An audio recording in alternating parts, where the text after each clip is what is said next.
ఏపీలో ఊహించని సక్సెస్ ను అందుకున్న one district one product. AP ముఖ్యమంత్రిగా వైఎస్ జగన్మోహన్ రెడ్డి బాధ్యతలు చేపట్టిన నాటి నుంచి అన్ని వర్గాల వారికి చేయూతనిచ్చే పథకాలను అమలు చేస్తున్నారు. వివిధ వృత్తుల వారు ఇతర ప్రాంతాలకు వలసలకు వెళ్లకుండా వారి వారి స్వంత జిల్లాల్లోనే ఉపాధి కల్పించేలా ప్రణాళికలు రచించింది. ఈ నేపథ్యంలో వారి కోసం ప్రత్యేక పథకాలను అందుబాటులోకి తీసుకొచ్చింది.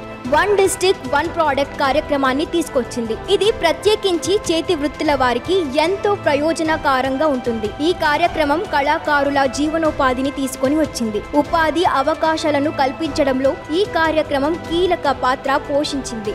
అరకు కాఫీ, సవరి ఆదివాసీ పెయింటింగ్, చిత్తూరు టెర్రకూట, దుర్గిరాతి శిల్పాలు వంటి స్థానిక ఉత్పత్తులను అభివృద్ధి చేయడం, ప్రోత్సహించడం ద్వారా ఈ కార్యక్రమం సూపర్ సక్సెస్ ను అందుకుంది. రాష్ట్రం అంతర్గత వనరులను గుర్తించి ఉపయోగించుకునే ప్రక్రియ ద్వారా ఒకే జిల్లా ఒకే ప్రోడక్ట్ చొరవ అట్టడుగు వర్గాల ఆర్థిక అభివృద్ధికి తోడ్పడనుంది. ప్రపంచ మార్కెట్ కు ఆంధ్రప్రదేశ్ నుంచి అందించగలిగే ప్రత్యేకమైన విలువ ఆధారిత ఉత్పత్తులను కూడా ప్రభుత్వం అందిస్తుంది. రాష్ట్ర ఆర్థిక వ్యవస్థకు ఊతమివ్వడమే కాకుండా ప్రపంచ మార్కెట్ లో ఆంధ్రప్రదేశ్ లోని వైవిధ్యాన్ని ప్రపంచానికి తెలియజేస్తున్నాము. వలసలను అరికట్టడంలో ఈ కార్యక్రమం మంచి ఫలితాలను ఇచ్చింది. స్థానికంగా ఉద్యోగ అవకాశాలను సృష్టించడమే కాకుండా ఇతర ప్రాంతాలలో ఉపాధి కోసం కార్మికులు పెద్ద ఎత్తున వలస వెళ్లడాన్ని అడ్డుకుంది.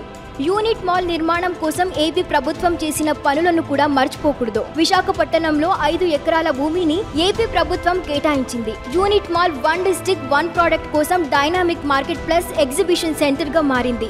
ఏపీలో గొప్ప చేతి వృత్తులను, భారతదేశంలోని వివిధ రాష్ట్రాల నుంచి విభిన్నమైన చేతి వృత్తులను ప్రదర్శించడానికి వేదికగా మారనుంది. ఇంకా వివిధ రంగాలలోని కళాకారులకు సహాయం చేయడానికి మరిన్ని సంస్థలలో సహకారాలను విస్తరించాలని రాష్ట్ర ప్రభుత్వం యోచిస్తుంది.